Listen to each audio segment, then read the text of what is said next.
Everyone screamed and ran toward the shore. Their legs turned bright red. The lake water turned into blood. The boy was just a second too slow and got dragged into the water. The water was filled with these man-eating eels. They didn't just show up in the lake.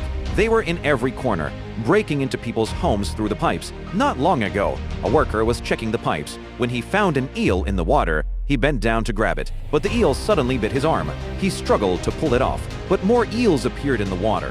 The worker was so terrified, crawling desperately forward, but was eventually dragged into the water. By a creek, a man fishing was suddenly attacked by eels. People in the town started disappearing one by one, which caught the attention of the police. They came to the lake to investigate and found 2 dead eels. The sheriff worried the missing people were connected to the eels. He suggested closing the dam to prevent the eels from harming tourists. The mayor didn't believe the eels would attack tourists, but a massive number of eels were flooding down the drainage pipes. A group of tourists were swimming in the lake.